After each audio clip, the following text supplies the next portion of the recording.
से सारे स्टूडेंट को कॉन्ग्रेचुलेट करना है। दीदी भैया लोग बहुत बड़ी बड़ी पोजीशंस पर पहुंचे हैं, स्पेशली इंटर स्टूडेंट्स जो यहाँ से निकलेंगे उनके लिए बहुत बड़ा स्ट्रगल सामने खड़ा है, क्योंकि अभी तक पता था कि 12th के बाद क्या करना, अभी तक पता था कि 10th है तो 12th करना है, बट अब डिसाइड नहीं है। और आपका अब डिसीजन जो भी आप स्टार्ट करेंगे वो आपकी लाइफ को चेंज कर देगा। तो ये बहुत ही स्पेशल है कि आप स्पेशली एक बहुत शांत मन से सोच के अपनी लाइफ का जो एक 4-5 इयर्स का पार्ट है वो बहुत विचार करके करेंगे कि हमें क्या करना है, हमें कहाँ जाना है, हमने क्या प्लान किया था और हम कैसे सक्सेसफुल हो सकते हैं अपनी लाइफ में। उसके लिए बहुत ज़रूरी है कि हम यहाँ डिसाइड करेंगे, सोचेंगे, लोगों से पूछेंगे, अपनी काउंसलिंग करवाएंगे और उसके बाद डिसाइड करेंगे। हम और आप यहाँ खड़े हैं तो बहुत जब हम पढ़ते थे तो चीज़ें पता ही नहीं होती थी कि आगे क्या क्या लाइफ में बहुत सारी चीज़ें हैं, मतलब बट हमें नहीं पता होता था। बट आज ऐसा नहीं है, बहुत सारे ऑप्शन हैं, आप गूगल देख सकते हैं, आपके पास काउंसलर्स हैं, आपके पास हम लोग हैं और भी आपके पेरेंट्स, आपकी फैमिली मेम्बर्स में बहुत ऐसे लोग होंगे। जैसे अभी हम लोग यहाँ एक इंटरव्यू हुए थे, उसमें बच्चों ने बहुत सारी चीज़ें हमें बताई थी कि हम ये बनना चाहते हैं। तो ये बहुत ज़रूरी है कि आप इसके इंटर के बाद क्या करेंगे ये आपको डिसाइड करना है और ऐसा डिसाइड करना है उसके लिए दूसरा फिर आपको बदलना ना पड़े। आप अभी 3 साल ग्रेजुएशन में पढ़ रहे हैं फिर सोचें कि हमने ये गलत कर दिया, अब हम नेक्स्ट ऑप्शन।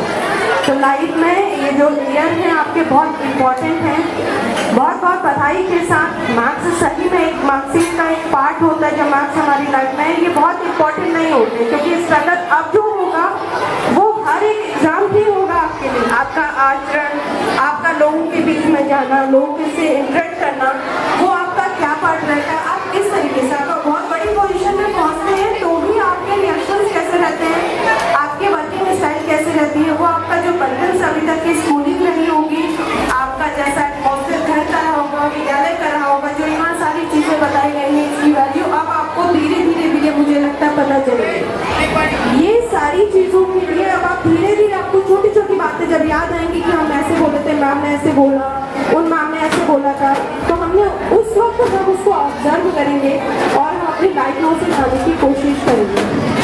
मैं बहुत सारी शुभकामनाओं के साथ, क्योंकि बहुत देर से सभी लोग शुभकामनाएं दे रहे हैं और आज तीसरा दिन होगा मुझे लग रहा है शुभकामनाएं देते देते।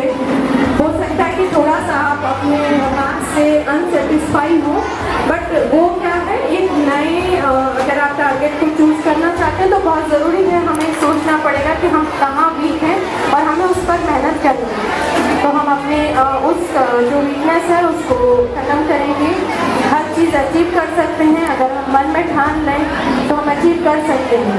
ऐसे स्टूडेंट्स यहाँ हैं और बहुत जल्दी आपको उनके बीच में वो बच्चे यहाँ पर रहेंगे, हमारे जो पुराने स्टूडेंट्स हैं और उन्होंने अपना अचीवमेंट जो प्लान किए थे वो कंप्लीट किए हैं, तो उनको हम जब प्रेजेंट करेंगे तब वो चीज़ें आपके सामने होगी। तो आप जो भी चाह रहे हैं, जो कोशिश कर रहे हैं, अगर 1% को वो अभी कंप्लीट नहीं है तो आप उस पर मेहनत करिए। अगर आप 100% मेहनत करते हैं तो आप उस चीज़ को पा देंगे। ये स्पेशली सिर्फ 12th क्लास के बच्चों के लिए था। 10th के स्टूडेंट ये ज़रूर डिसाइड करेंगे कि उन्हें आगे साइंस, आर्ट, कॉमर्स क्या लेना है जिसमें वो बहुत अच्छे मार्क्स गेन कर पाए। आपका अगर 85% मार्क्स आ रहा है, क्या वो 95 हो सकता है अगर आप अपनी स्ट्रीम चूज सही से करते हैं?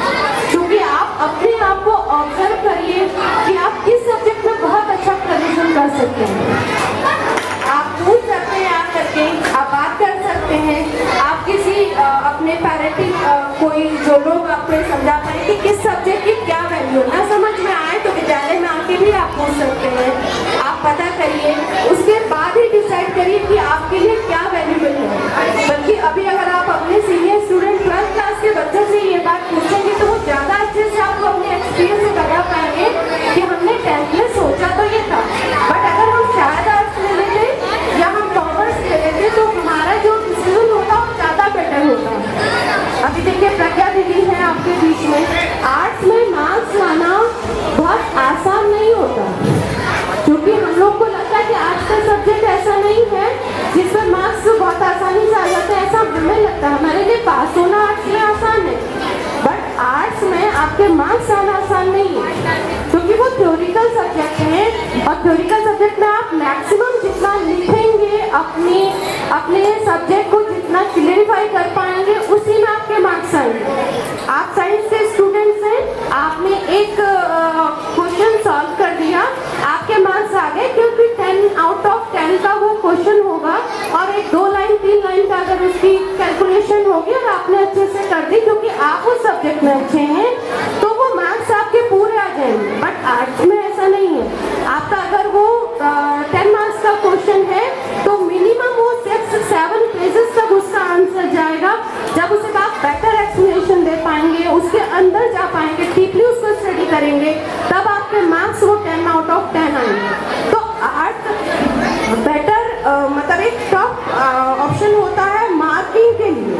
कॉमर्स और मैथ्स इसमें ऐसे सब्जेक्ट्स हैं जिसमें बहुत आसानी से आप मार्क्स गेन कर सकते हैं, जबकि आपके सब्जेक्ट की अपना जो सब्जेक्ट आपका क्लियर है, अगर आपकी मैथ्स अच्छी है, आप उन टॉपिक्स को बहुत अच्छे से क्लियर करते हैं, तो आप उस पर मार्क्स ला सकते हैं। इसलिए अभी आपको डिसाइड करना है, क्योंकि हम बहुत अच्छे से समझ सकते हैं कि हम याद अच्छा कर पाते हैं, हम अच्छा एक्सप्लेन कर पाते हैं, हम अच्छा हम बच्चों के बीच में कौन से सब्जेक्ट में हम जब कोई बोलना चाहते हैं, जैसे हम जनरली जीके पढ़ते हैं, जीके में हमारे पास क्या हमारी पेपर पढ़ने की हैबिट है, क्योंकि अगर आपको पीसीएस है, यूपीएससी है, ऐसे बड़े बड़े एग्जामिनेशन जब देने होते हैं, तो उसके लिए इन्हीं सब्जेक्ट की मैक्सिमम रिक्वायरमेंट होती है। दे तो आप साइंस के सब्जेक्ट दे सकते हैं, ऐसा नहीं कि आप साइंस के सब्जेक्ट नहीं दे सकते, बशर्ते मैक्सिमम स्टूडेंट आपका पीसीएस और आईएएस के लिए जब एग्जामिनेशन देता है, वो आर्ट्स के सब्जेक्ट को चूज करता है।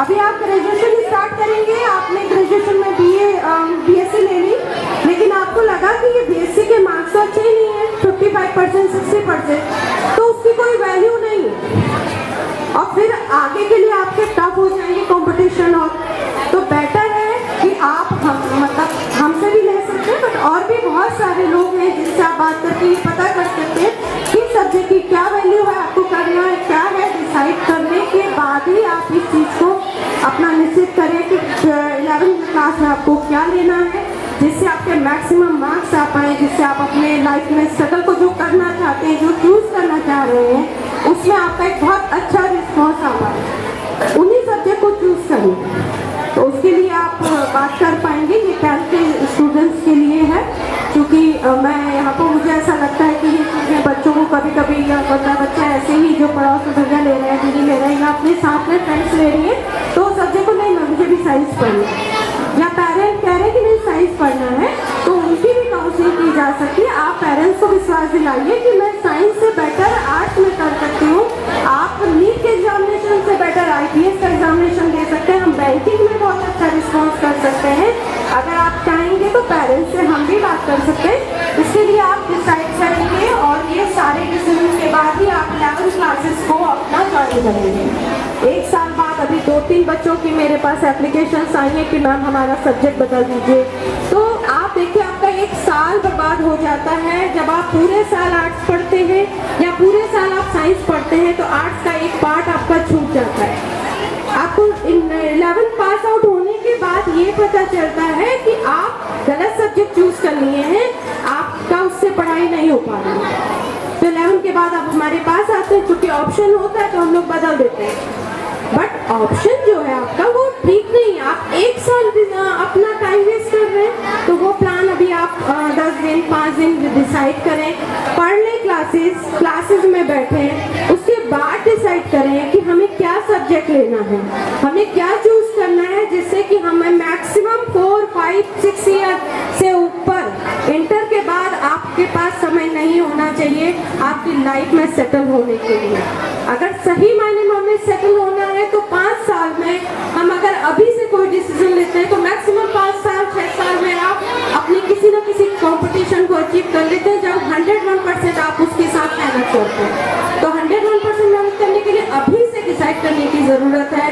थोड़ा सा अपनी एज जो है वो साथ में जब हमारी होती है तो हम डिस्टर्ब भी होते हैं, कभी हम इधर जा रहे हैं कभी उधर जा रहे हैं, तो उस चीज़ को कंट्रोल करने की ज़रूरत है, क्योंकि लाइफ का ये जो पार्ट आपका है वो बहुत आसान नहीं है। बाद का डिसीजन, ये हाई स्कूल के बाद के डिसीजन आपके वो बनाते हैं जो आपको बनना है।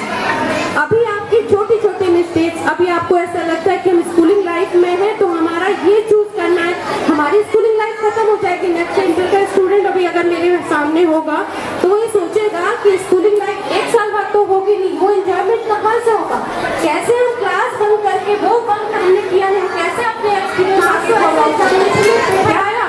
बाई चांस आपका जो पढ़ा है आपने वो नहीं आ पाया तो मार्क्स नहीं आ पाए वो चल, बट उस सब्जेक्ट में आपकी कितनी कमांड है, आपने कितना पढ़ा है उसको और कितनी अच्छी तरीके से आप उसको समझ पा रहे हैं। आपका पेपर में मार्क्स नहीं आया ये समझ आया, बट आप पेपर लेके बैठे और किसी अपने छोटे स्टूडेंट कोई आपके पास आए और बहुत अच्छे से आप उसको एक्सप्लेन कर पाए, ये समझ में आता है कि आपने अपने सब्जेक्ट पे कितनी मेहनत की।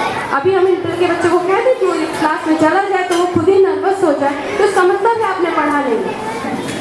मैथ्स आना एक अलग चीज़ है और तो इसलिए सब्जेक्ट की कमांड होना, हमारे पास अपने सब्जेक्ट की कितनी कमांड है, हमने अपने आप को कितना बैलेंसिंग बना रखा है, हमने क्या स्ट्रगल किया, हमने क्या सोचा है, हमारे विचार हमारे भविष्य के लिए तैयार हो रहे हैं क्या, हम वैसा सोच रहे हैं जो हमने बनना है। हम प्लान तो कर रहे हैं हम IAS बने, क्या हम IAS के लिए आज से कोई प्लान कर रहे हैं?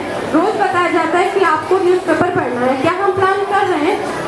मेरे पास बच्चे आते हैं, मैं पूछती हूँ बेटा क्या बनोगे, तो बच्चे का होता है मैम IAS बनेंगे, मैम NDA क्लियर करेंगे। कैसे पूछते हैं कि क्या है NDA के बोल रहा हूँ तो बच्चे को नहीं पता होती है, तो वो सोचने की ज़रूरत है हमको और मुझे लगता है 6th क्लास से सोचने की ज़रूरत है हमें क्या बनना होता है। हमारा दिमाग जिन चीज़ों के लिए प्लान करने लगता है, हमारी सोच इन चीज़ों के लिए प्लान करने लगती है, हमारा जो एटमॉस्फेयर है उसके लिए हमें खुद ही तैयार करने लगता है। हमारे जैसे विचार होते हैं उन्हीं विचारों के थ्रू हम अपने प्लान्स, अपने भविष्य को सक्सेसफुल बना सकते हैं।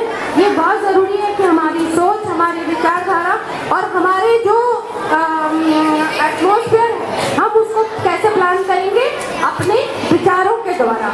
इंटरनली हम ही हम खुद को पहचान पाए।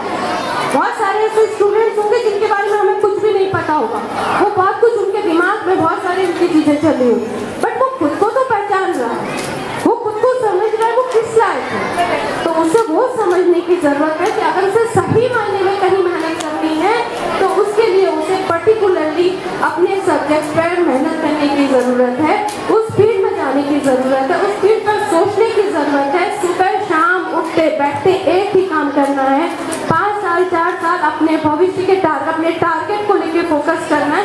हो सकता है कि 100% उस टारगेट को आप नहीं अचीव कर पाए, बट आप उसके लेवल के किसी न किसी टारगेट को जरूर अचीव कर पाएंगे। ये एक स्टोरीटेल, अगर आप इसको लोगों की बुक्स को पढ़ते हैं, लोगों की स्टोरीज को पढ़ते हैं तो आपको समझ में आएगा कि ये 101% श्योर है कि अगर आप प्रॉपरली अपनी मेहनत कर रहे हो तो कहीं ना कहीं उससे आपको जैसा आप चाहेंगे मैक्सिमम 99% तक आप उसको अचीव कर पाते हैं। थोड़ा देर से सही बस अचीव कर पाएंगे, तो कोशिश हमें करनी चाहिए। बहुत सारी शुभकामनाओं के साथ हमारे विद्यालय परिवार की ओर से, हमारे सभी अध्यापक जो यहाँ पर नहीं आ पाए हैं, न्यू नए टीचर्स की ओर से, पुराने लोग जो यहाँ पर नहीं हैं, उन सब की ओर से आप सभी को शुभकामनाएं। हम उम्मीद करेंगे कि जैसे आज हम यहाँ खड़े हैं ऐसे हम 2 साल 4 साल 5 साल बाद आप लोगों को यहाँ सम्मानित करें और आप विद्यालय में आए और बच्चों के लिए एक स्टेशन बने कि हम यहाँ के स्टूडेंट थे और आज हम ऐसी जगह पर हैं। जब भी कोई चीज़ आप अचीव करें तो विद्यालय को जरूर इन्फॉर्म करें, हम आपका इसी तरीके से स्वागत करेंगे। हम रहेंगे तो हम करेंगे और नहीं अगली जनरेशन जो ये सारे बच्चे बैठे हैं ये इस प्रथा को आगे बढ़ाएंगे, क्योंकि वो एक बहुत ही इम्पॉर्टेंट रोल होता है। आप ये सब बच्चे ज़रूर अभी बातें कर रहे हैं, बट कई बच्चे ऐसे होंगे जो बहुत ध्यान से आपकी बातों को सुने भी होंगे, कई लोग आपको ऑब्जर्व कर रहे होंगे। जैसे आपने कहा अनामिका मैम, तो आपने अनामिका मैम को ऑब्जर्व किया, आपने मैनेजर सर को ऑब्जर्व किया, तो सब बच्चों ने नहीं किया, बट जिसने किया उसने उसकी बातें सुनी, उनकी चीज़ों को ऑब्जर्व करके कोशिश की होगी ना उसके अंदर ढलने की, तो इसीलिए कोशिश करिए और यहाँ के हम चाहेंगे इसी तरीके से आप अपने जीवन में बहुत सारी ऊंचाइयों पर पहुँचें। जो आपने विचार किया है उस विचार के साथ साथ आप अपने जीवन में बहुत उज्जवल भविष्य को और आपके पेरेंट्स जो भी चाहते हैं उनकी भावनाओं को साथ में ले करके अपने जीवन में सक्सेसफुल हो। बहुत सारी शुभकामनाएं।